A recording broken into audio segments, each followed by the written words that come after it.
kita sambil menunggu Pak Ading ya.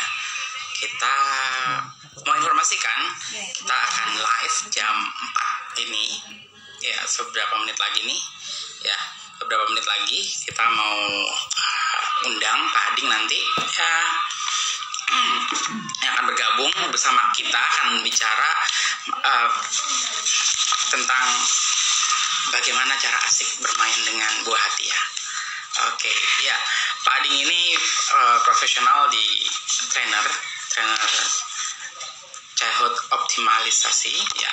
Oh ya, Andri mau coba. Oh ya, belum ya. Oke, ya, nanti sebentar lagi kita akan bergabung, Pak Ading akan bergabung ya. Oke, ya, Andri informasikan Klinik Pelangi adalah layanan psikologi. Layanan psikologi juga untuk perusahaan, untuk perusahaan, untuk layanan langsung, jasa konseling, ataupun juga bisa ke perusahaan-perusahaan. Kita bisa bantu perusahaan-perusahaan untuk asesmen manajer dan lain-lainnya itu, atau top level manajemen itu. Jadi kami informasikan nanti jam 4 kita akan ada live bareng-bareng Pak Ading ya. Kita akan ngebahas nih banyak banget informasinya tentang potensi-potensi yang bisa kita berikan ya untuk buah hati kita ya. Oke, layanan psikologi juga bisa memberikan kerjasama kepada Anda secara langsung di sini dengan telekonseling ya. Jadi karena saat ini social distancing, jadi layanannya kita masih lakukan dengan telekonseling itu ya. Sebentar lagi kita masih menunggu ya, masih 5 menit lagi ya. Oke, 5 menit lagi ya. Di sini akan kita bahas nanti mungkin nih ya, itu ya. Oke, sebentar lagi kita akan live bersama Pak Ading ya. Kita akan undang Pak Ading untuk bisa live dan memberikan ilmunya. Wow, ya, oke, ya, ya. Terima kasih udah menonton dan nanti informasinya akan dijabarkan jelas sama Pak Ading ya. Oke, ya, kami informasikan lagi saat ini layanan psikologi Klinik Pelangi itu melayani layanan telekonseling ya. Oke, layanan telekonseling bisa konseling biasa kita pakai Skype ya, tapi jika tidak ada kita bisa pakai Zoom, pakai Google Meetup ataupun Teams. Oke, Webex juga bisa sebenarnya, tapi harus diinformasikan dulu. Ada zaman sekarang yang udah common di gadget Anda itu Duo gitu. Jadi telekonseling itu bisa dilakukan sesuai dengan kebutuhan-kebutuhan yang pemirsa semuanya, warga Instagram yang terkasih semuanya. Oke, ya, masih bergabung ya. Kita masih menunggu ya. Nanti akan ada Pak Ading yang akan menginformasikan ya. Oke, masih menunggu ya. Kita senang banget di sini bisa bergabung bersama kalian ya. Layanan psikologi di sini juga akan menghadirkan rubrik-rubrik lainnya di setiap Sabtunya ya, di jam 4 sore ya, dengan acara Super Parents 101 ya. Selain itu juga ada nanti tanggal 6 yang diinformasikan tanggal 6 nanti ada public speaking. Wow, ada Karuli di sana ya. Ada Karuli yang akan ngebahas. Kalau minggu depan tanggal 9 itu ada psikolog Tania ya. Wow, di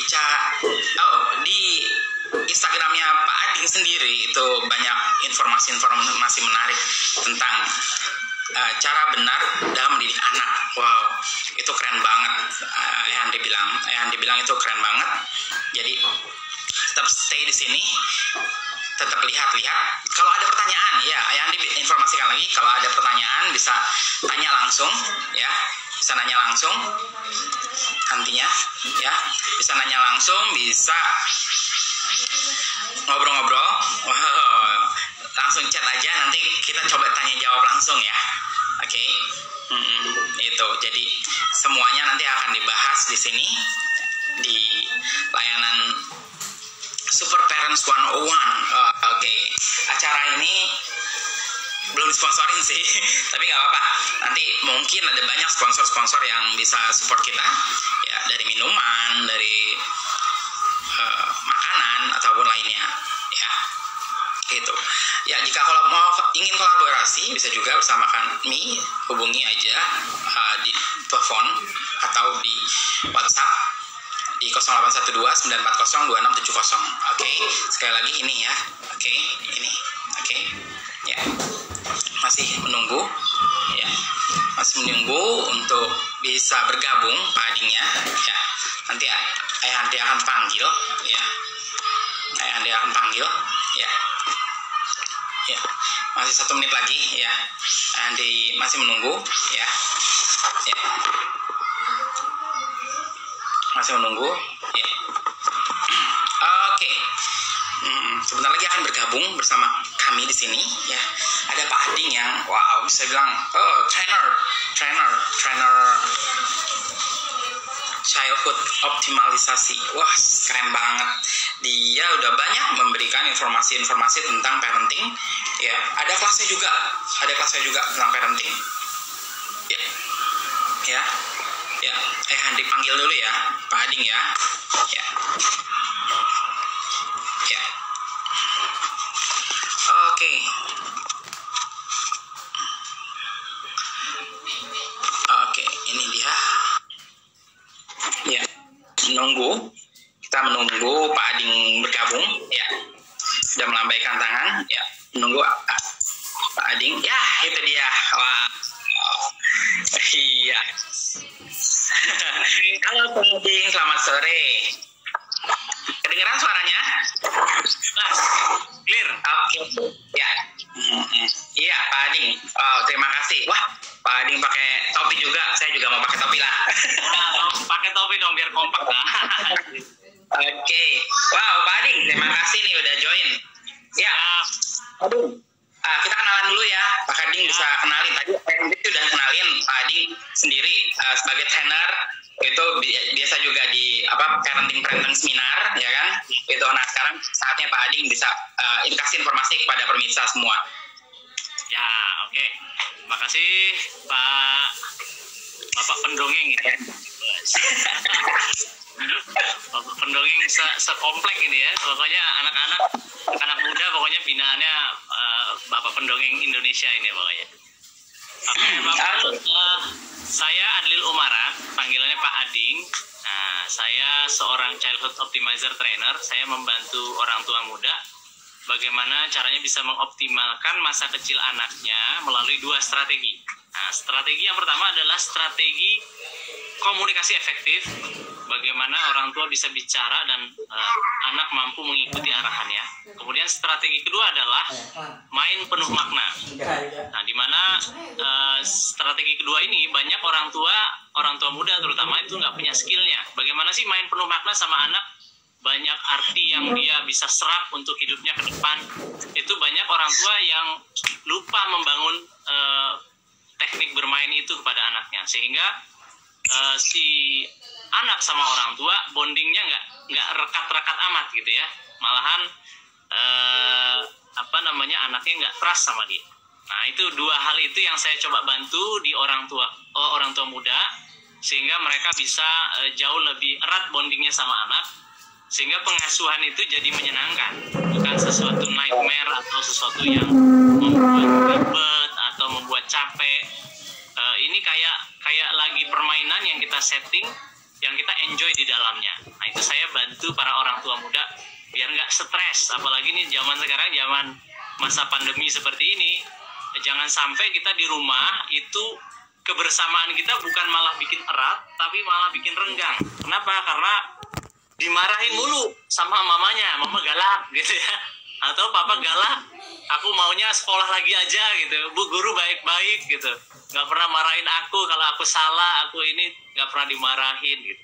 Nah, jangan sampai kita membuat anak kita malah justru stres, cinta kita malah jadi toxic love, bukan yang mengeratkan, bukan pure love tapi toxic love jadinya. Ketika kita nggak punya ilmunya, itu yang bisa terjadi. Begitu.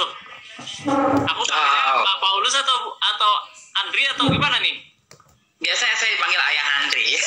Ayah Andri aja ya, oke Ayah Andri. Siap. Ya. Nanti kalau ada pertanyaan dari para warga Instagram, ada pertanyaan langsung aja diketik ya di komen. Nanti kita coba jawab satu-satu ya. Oke.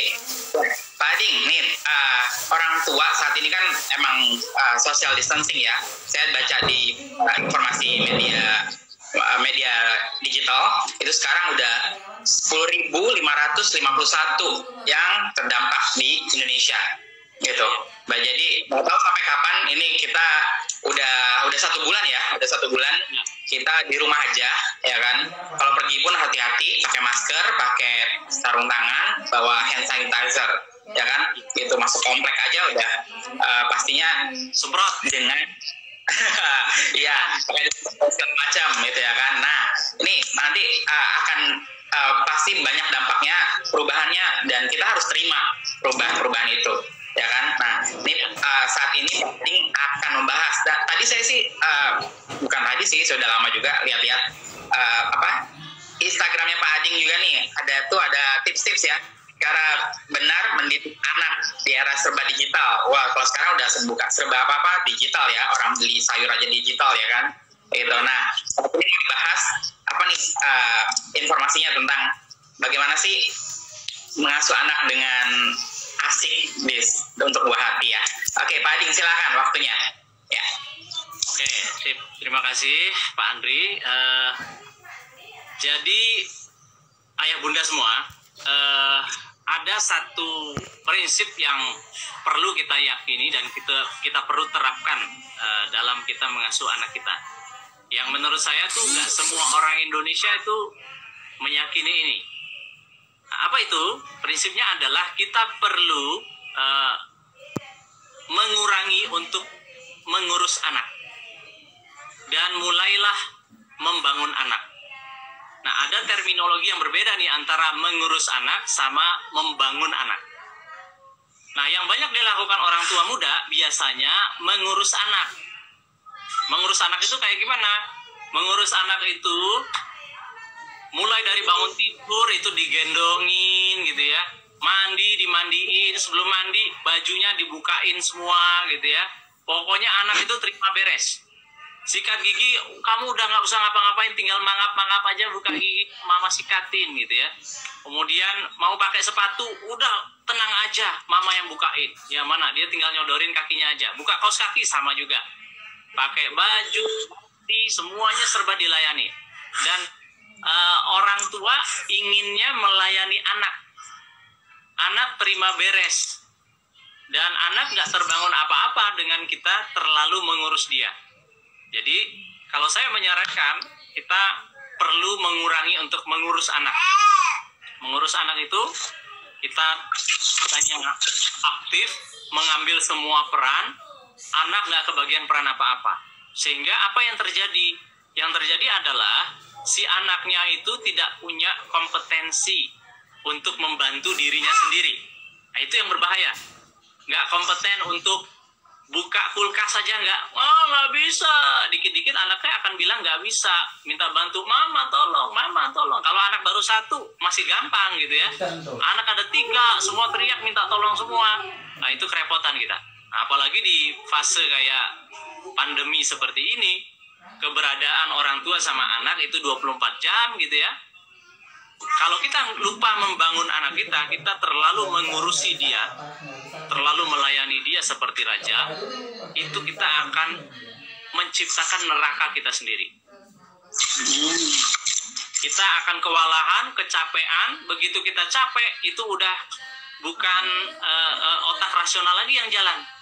Udah otak reptil itu ya. Otak reptil itu udah antara kalau nggak saya hajar, saya dihajar ini gitu ya. Jadi udah hidup mati, jadi udah tanda petik gitu. Makanya banyak orang tua ketika dia capek karena mindsetnya masih mengurus anak, dia lakukan semuanya sehingga dia capek, dan ketika capek itulah mulai timbul emosi negatif, mulai marah-marah, suara naik nadanya, mulai frustasi, bahkan sampai membentak anaknya, mencubit anaknya, dan seterusnya. Karena itu adalah cara yang paling cepat menurut dia untuk menyelesaikan masalah. Nah, itu terminologi pertama adalah itu mengurus anak, dan itu perlu banget kita kurang-kurangin. Ya, kalau anak kita, contoh yang paling sering itu kayak gini, Pak Andri. Misalnya anak kita minta tolong dibukain permen, gitu ya. Mama, bukain permen gitu ya, bukain permen gitu. Kita begitu anak menyodorkan begitu, orang tua itu langsung bukain, set, keluarin permennya, set, lalu masukin ke mulut anaknya, pluk, gitu. Padahal tadi permintaan anak apa? Cuma bukain doang gitu ya.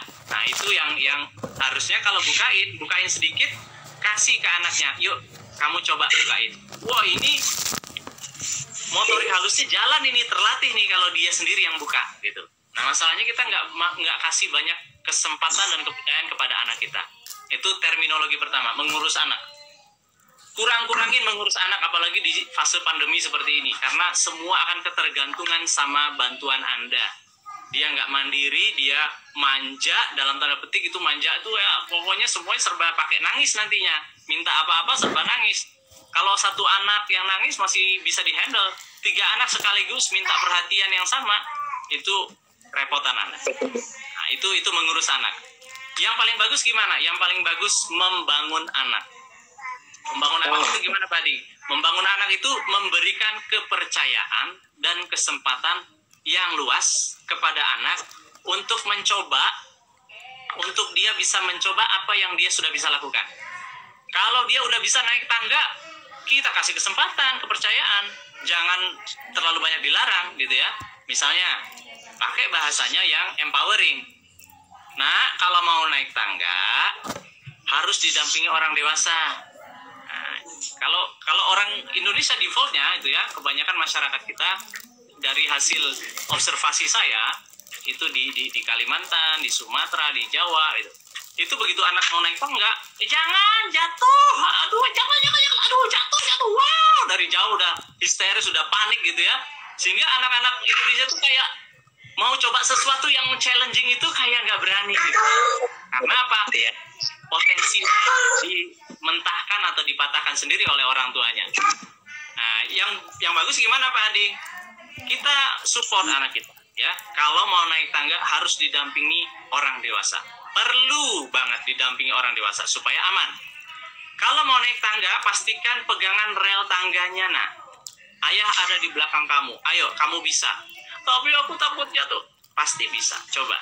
Kalau dia memang sudah seimbang tubuhnya gitu ya, nggak gampang jatuh, kita perlu naik levelkan anak kita. Makan sendiri gitu ya, suap sendiri. Bahkan dari bayi itu pakai teknik baby led weaning gitu. Pakai baby led weaning itu dia ambil sendiri makanannya, masukin sendiri, kalau udah nggak kuat gitu dia keluarin sendiri. Dan mekanisme tercekik atau tidak itu kan sudah ada diatur oleh Tuhan. Itu akan dikeluarkan sendiri oleh dia. Jadi itu bangun kemandirian dari kecil itu. Dan kalau bisa kita banyak sebagai orang tua gitu ya, sebagai orang tua kita perlu kasih kepercayaan dan kesempatan kepada anak untuk explore lebih banyak. Supaya apa? Supaya dia merasa diri dia itu kompeten sebagai manusia. Aku bisa ini loh, aku bisa itu loh, aku bisa ini loh. Efeknya apa? Efeknya dalam jangka panjang itu kita membangun manusia-manusia Indonesia yang self-efficacy-nya tinggi, self-confidence-nya tinggi gitu. Self-efficacy maksudnya gimana? Kalau ada satu tantangan, anak itu lihat, dia akan bisa bilang begini, aku sih belum tahu sih caranya, tapi aku bisa deh kayaknya menaklukkan challenge itu. Ada keberanian itu yang banyak orang-orang tidak punya itu. Orang-orang dewasa zaman sekarang banyak nggak punya itu. Aduh, takut malu nanti diketawain, belum lihat challenge-nya aja kayak gimana, itu udah minder duluan gitu. Nah, kemenangan kecil itu perlu kita fasilitasi pada anak kita sejak dia ini, dimulai dari bangun pagi sampai dia tidur lagi. Kalau mindset yang kita pakai adalah membangun anak, insya Allah kita nggak capek. Kenapa? Mulai dari bangun pagi, dia buka baju sendiri. Kita tinggal fasilitasi aja. Anak ayah mau buka baju ya? Iya. Sudah bisa sendiri? Bisa. Oke. Mau dibantuin? Nggak mau. Aku udah 3 tahun loh ya. Aku udah besar. Oh, siap. Ya. Oke. Kita bangun konsep dirinya sekaligus itu. 3 tahun, udah bisa toilet training sendiri. Itu kita nggak perlu drama-drama tiap pagi gitu. Tiap pagi, tiap malam itu nggak perlu drama. Kenapa? Karena dia udah bisa sendiri. Bisa urus dirinya sendiri. Mulai buka baju, mandi sendiri. Udah enak, kita tinggal ngangkang kaki aja gitu ya. Pengasuhan tuh jadi menyenangkan. Kenapa? Karena kita energi kita tuh nggak terkuras untuk melayani anak. Tapi kita bangun kompetensi dia bisa mandi sendiri, makan sendiri. Ya kan? Yang repot itu kalau diurus gitu. Banyak anak-anak zaman sekarang itu yang kayak gini. Kalau mau minum, dia tinggal bilang, minum. Minumnya datang. Cek. Dia tinggal teguk aja. Ya, si mbaknya yang ngambilin lah, emaknya yang ngambilin gitu ya. Itu kasihan anak-anak yang seperti itu kalau dibesarkan seperti itu. Kasihan, dia merasa dirinya nggak kompeten nanti. Untuk jangka panjang, nggak banyak small winning yang dia punyai di library otaknya. Itu kasihan buat dia. Nah, saya mulai dari bangun pagi sampai tidur lagi, saya upayakan anak saya berdaya. Dia mampu berpikir, dia mampu berani ambil keputusan gitu ya. Banyak orang zaman sekarang nggak berani ambil keputusan. Aku ikut aja deh, terserah mama deh. Kamu mau kuliahnya di mana ini? Di universitas A atau B? Aduh, mama aja deh yang putuskan gitu. Itu kenapa? Karena bisa jadi dari kecil kita tidak kasih kepercayaan dan kesempatan untuk dia berani memilih. Nah, oke. Iya, sebentar ya. Jadi kalau bisa kita kasih ruang seluas-luasnya, anak berani memutuskan. Bahkan untuk hal-hal yang gampang banget. Kita mau pulang ke rumahnya lewat jalur yang biasa atau lewat jalur yang muter ke sebelah kiri. Itu tuh melatih kemampuan anak untuk berani ambil keputusan. Kalau dia bilang misalnya, terserah ayah aja deh. Hei, kali ini ayah kasih kesempatan ke kamu untuk berani memilih. Ke kiri apa ke kanan jalannya? Ke kiri aja ya. Oke. Wah. Kira-kira alasannya kenapa mau milih ke kiri? Ya soalnya kan ada taman tuh. Kalau kita belok kiri, kita bisa lihat-lihat tamannya udah bisa dibuka atau belum. Jadi dia selalu berani memilih dan dibalik pilihan itu selalu ada alasan. Itu kita bangun rasionalitas berpikir anak kita. Sehingga kalau kita mindsetnya membangun anak, itu kita pengasuhan enak banget. Kita nggak capek, energi nggak terkuras, energi anak terkuras. Kenapa? Karena semua aktivitas itu dia jabanin. Mencuci sepatu, membersihkan mainannya sendiri, gitu ya, dicuci sama dia, digelar di depan rumah, kemudian ya udah dikeringkan sama dia. Itu capeknya luar biasa. Cuci sepatunya dia itu capek juga. Nah, akhirnya ketika energinya tersalurkan dengan baik, tantrumnya itu pasti menurun. Tantrum, menangis, merengek, nggak jelas itu pasti menurun angkanya. Nah, banyak orang tua di zaman pandemi seperti ini, energi anaknya nggak tersalurkan. Karena nggak tersalurkan dengan baik, sehingga anaknya malah kelebihan energi di rumah, sehingga nggak boleh keluar rumah, sehingga dia salurkan nih energinya untuk program yang dia bikin sendiri di rumah. Yaitu apa programnya? Out-outin rumah gitu ya, hancur-hancurin rumah lah, pokoknya berantakin rumah gitu. Nah, begitu itu yang terjadi, kita nggak fasilitasi setting lingkungannya agar anak bisa berkarya di rumah, itu kitanya mulai terpancing emosi karena rumahnya berantakan dan seterusnya. Rumah berantakan wajar, nggak apa-apa, nggak masalah, asalkan nanti diberesin lagi. Siapa yang beresin? Anak kita yang tadi memainkan mainannya. Pastikan dia mengembalikan mainan seperti saat keadaan semula. Kita ngajarin apa itu? Ngajarin daya juang, ngajarin dia bertanggung jawab, ngajarin banyak hal itu. Daya juang, bertanggung jawab, otot-ototnya ngangkat mainan itu oke. Kemudian dia menyikat mainannya, bersihin mainannya itu, motorik halusnya juga oke gitu ya. Motorik kasarnya juga ketika mengangkat itu berarti terlatih juga. Menang banyak kita kalau kita membangun anak. Ya, kalau mengurus anak kita kalah banyak. Dan saatnya ini, masa pandemi ini, itu saatnya yang sangat tepat kita membangun anak kita. Ya, kegiatan anak-anak saya, apapun dia coba, memasak ya, masak donat, masak apapun ya, makanan-makanan tradisional yang pakai tepung lah, pakai apa gitu ya, digabung kombinasi, cari di YouTube gitu, lihat. Kemudian sekarang ini lagi bikin menjahit. Jadi dia bikin menjahit ini untuk mukenanya dia. Dia bikin sederhana. Ini tinggal diceklek-ceklek aja. Nah, bahkan barusan siang ini tadi, sore ini baru jadi, dia bikin bajunya sendiri. Nah, sebentar saya panggilin ya. Oke. Afika ya? Ini Pak. Afika ya? Ini Afika sama Bang Abi. Halo. Pak Adri tuh. Ini Afika, ini Afika. Ini bajunya dia bikin sendiri nih. Bajunya bajunya kalau yang ini nih, yang Abrisam, yuk sini coba. Dia siapa yang bikin ini? Aku. Gimana cara kakak bikin tadi? Mesin jahit. Prosesnya boleh ceritakan nggak? Pertama dicetak sama baju yang udah ada, ya. Terus digunting tangannya, ya. Terus lalu bikin 2 pola, ya. Terus dijahit pinggirnya. Oke, hasilnya seperti apa? Coba lihat dulu. Coba yang punya kakak dulu. Hop. Nah, ini hasilnya punya kakak nih. Lumayan ya kak ya. Nah, terima kasih. Abrisan juga ya. Ketempitan kekecilan ini ya. Kakak yang bikin ya. Oke, terima kasih. Oke, lagi aktivitasnya di luar. Nah, kira-kira usia 5 tahun. 5 tahun. 5 tahun. Afika 7 tahun, yang Abrisan 3 tahun. Oke. Ya. Keren. Ibunya menginspirasi. Ya. Lama juga dengan Pak Adri tuh ya. Saya juga kagum banget itu ketika ngajak anak-anaknya, anak remaja komplek gitu ya.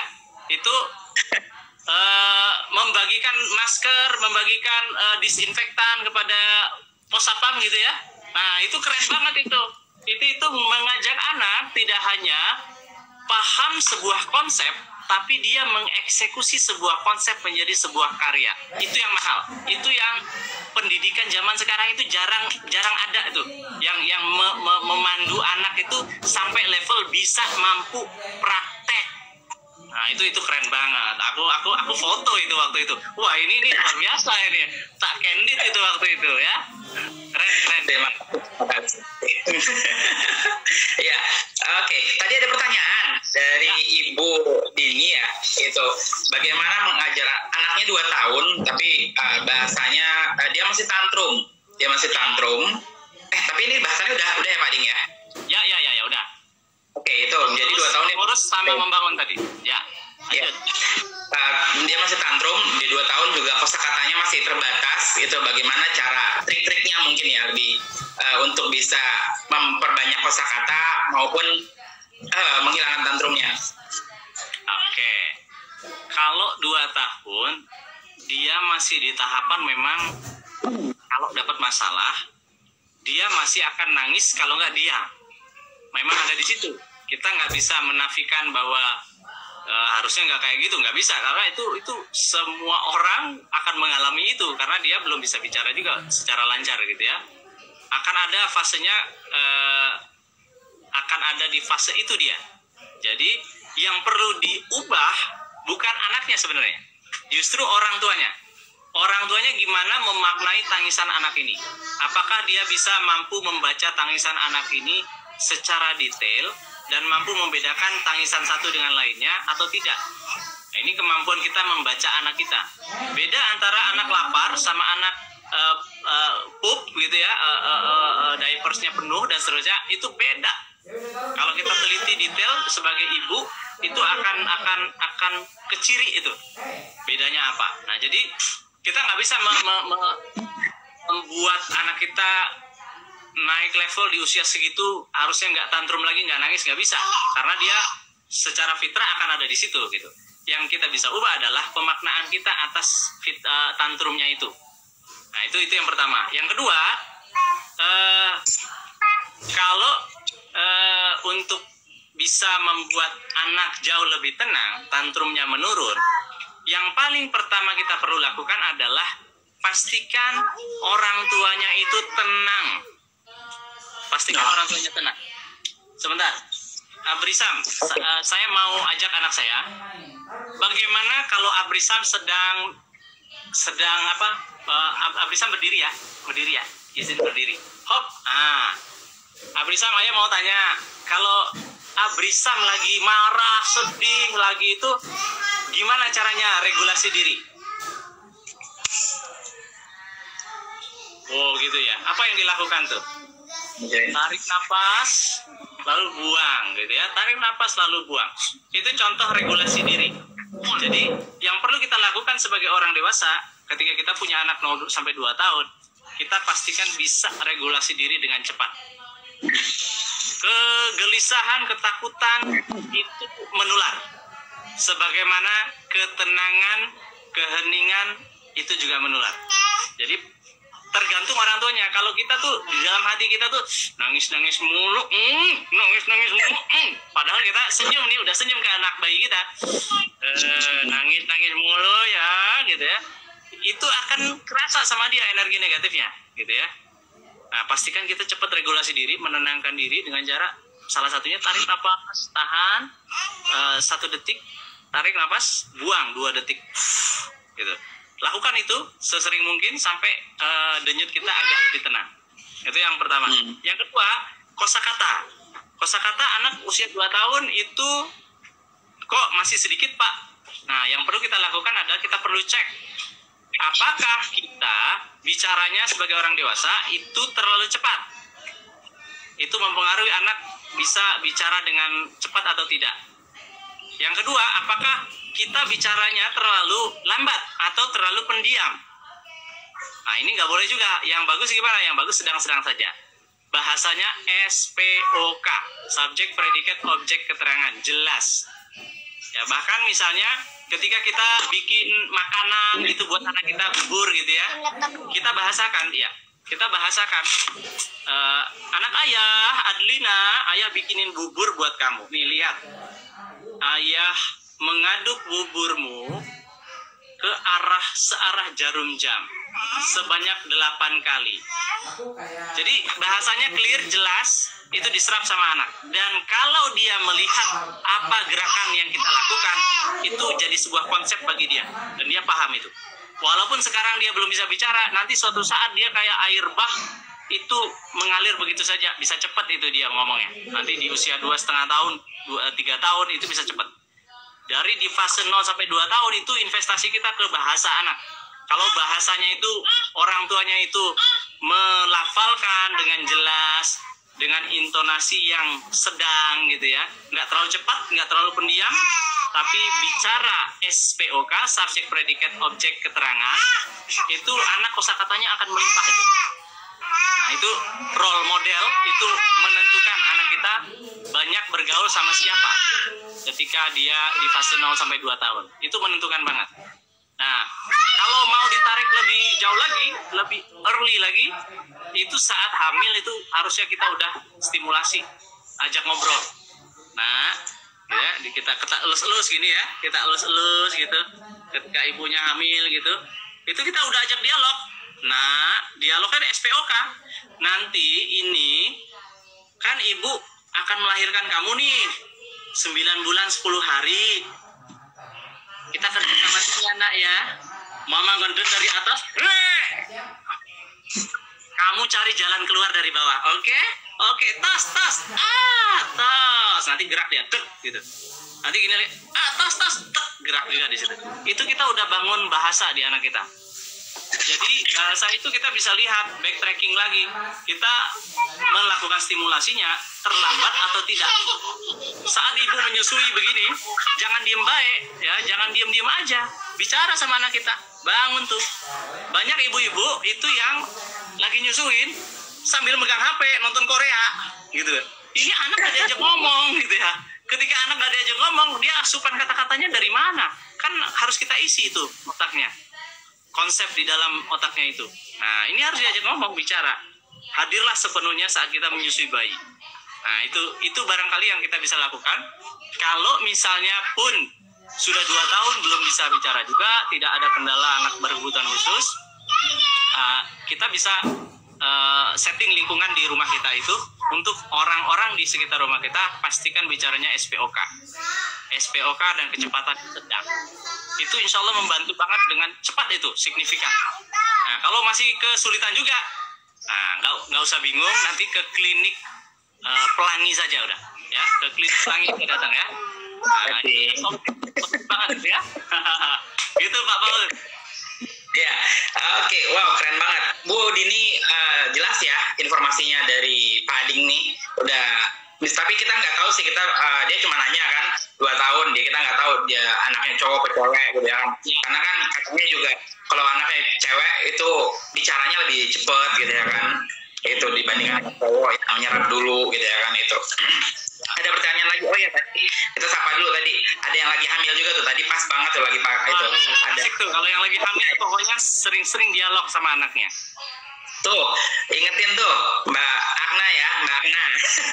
Ya, itu di perutnya tuh lagi hamil. Nah, bapaknya juga support ya, Mas Bayu. Ya.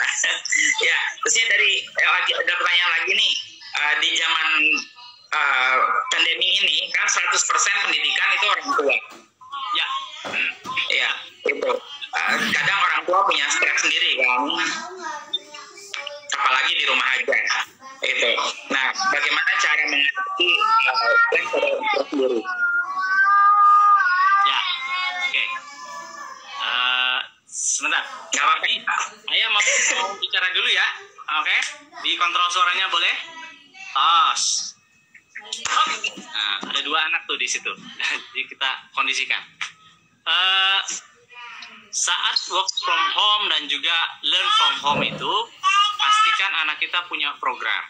Dan ketika programnya itu jelas, menjawab kebutuhannya dia, itu anaknya akan anteng.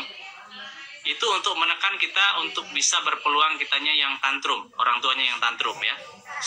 Gimana caranya bikin program yang pas sesuai kebutuhan anak, sesuai tahap perkembangan anak. Kalau anaknya masih usia dini 0 sampai 2 tahun, banyakin main sensori motor, main air, main becek-becek, siram tanaman, main ublek, main play-doh gitu ya. Yang benyek-benyek itu kasih aja, itu anteng anaknya. Kemudian yang kalau semakin naik lagi, semakin butuh yang konkret, main yang ada Lego, barangkali yang susun-susunan, main puzzle. Kalau programnya pas sesuai usia dia, insya Allah dia enjoy menikmati. Kalau nggak pas, itu masalahnya. Dia akan bikin program sendiri. Programnya adalah bikin emosi orang tuanya. Nah, tapi kalau ketemu programnya pas, ya anak kita udah mulai remaja nih, kasih challenge yang lebih menantang, ya. Oke. Di depan itu ada Sapam. Sapam itu kerjanya capek di bulan yang penuh pandemi ini. Kenapa? Karena dia nyemprot disinfektan gitu ya. Saya challenge anak saya, apa yang bisa kita berikan kepada Sapam? Apa yang kita punya? Oke, kita punya ini roti Mariam, kata dia. Oke, yuk, apa yang bisa kita lakukan? Dimasak sendiri sama dia, kemudian dia antarkan sendiri. Saya mendampingi dari belakang, dia ngikutin dari belakang, memastikan dia pakai masker gitu kan, kemudian cuci tangan di depan pos Sapam itu, kemudian kasihin itu barangnya. Jadi semakin besar anak kita, challenge-nya dinaikin level ininya, dosisnya, kira-kira gitu. Jangan kegiatannya itu lagi, nonton TV lagi, nonton YouTube lagi. Itu kurang menantang, ya. Di zaman seperti sekarang, soft skill-nya perlu kita latih, daya juangnya perlu kita latih. Pastikan challenge itu sesuai dengan kadar kebutuhannya. Itu yang pertama. Yang kedua, bagaimana kalau orang tuanya udah terpancing emosi? Ngomong sama anaknya. Ngomongnya elegan, kasih tahu bahwa ayahnya terpancing emosi. Mamanya terpancing emosi. Mama ini kayaknya udah mau marah ini sama anak-anak mama ini. Ya, mama udah mulai nggak tahan, mama rasanya pengen ngamuk banget gitu ya. Mama bukan regulasi diri dulu ya, udah begini-begini ya. Mama pengen regulasi diri, menenangkan diri. Ya, menenangkan diri. Berapa menit kita butuh? 15 menit atau 30 menit sampaikan ke anak-anak kita. Yang lagi berantem itu, yang lagi porak-porandain rumah kita itu. Mama akan di kamar selama 15 menit menenangkan diri. Apa yang kita bisa lakukan? Selain kita menenangkan diri, kita bisa mandi. Kita habis mandi bisa bersolek, dandan, bisa touch up, bisa pakai pakaian terbaik kita misalnya. Itu akan cepat mengubah mood kita yang tadinya marahnya levelnya bisa jadi 9, bisa jadi level 5. Nah, itu bisa cepat tuh. Pokoknya yang penting ketika sudah terpancing emosi, jangan lanjutkan obrolan sama anak kita, sama pasangan kita. Jangan. Break activity kita. Dengan apa? Dengan aktivitas lain. Aktivitas lain yang apa? Yang menyenangkan. Yang menyenangkan apa? Tergantung Anda. Anda sukanya makan, Anda makan. Anda sukanya tidur, Anda tidur. Anda sukanya mandi, bersolek, dandan, lakukan itu. Ya, bahkan kalau Anda penyuka makanan tradisional gitu ya, Anda bikin stok tuh di rumah Anda, makanan jajanan SD gitu ya. Tiap makan itu langsung marah tuh kadarnya langsung turun. Karena ingat zaman-zaman indah dulu waktu SD. Bahkan bisa sampai seperti itu, kita intervensi diri kita supaya nggak terlalu larut dalam kemarahan ketika terpancing emosi saat masa pandemi seperti ini. Ketika kita marahnya tuh elegan sama anak akan jauh lebih respect kepada kita. Tapi ketika kita kontrol emosinya itu nggak beraturan, amburadul, itu anak akan mencontoh kita plek ketiplek, dia serahkan itu kejadian yang berbeda. Nah, mungkin begitu. Ya. Mudah-mudahan menjawab. Ya, Ibu Marulina Veronica, semoga menjawab ya, Bu. Ini ada pertanyaan lagi, Pak Ading. Ya, bagi warga Instagram yang mau bertanya, silahkan bertanya. Ini emas banget, ilmunya ini emas banget. Jadi tetap bertanya, kalau bisa bertanya. Nah, Pak Ading ini ada pertanyaan nih. Bagaimana meningkatkan antusiasme anak dalam belajar? Saat ini kan mereka belajarnya pun mungkin lewat WhatsApp ataupun telekonferensi kayak begini kan gitu. Bagaimana cara menyikapi anak agar antusiasmenya belajar tetap tinggi gitu? Bagaimana Pak Ading? Oke. Nah, ketika kita ada di fase seperti ini, ekspektasi kita tentang belajar itu perlu diredefinisi. Oke. Angkatan-angkatan seperti kita, belajar itu adalah duduk di atas meja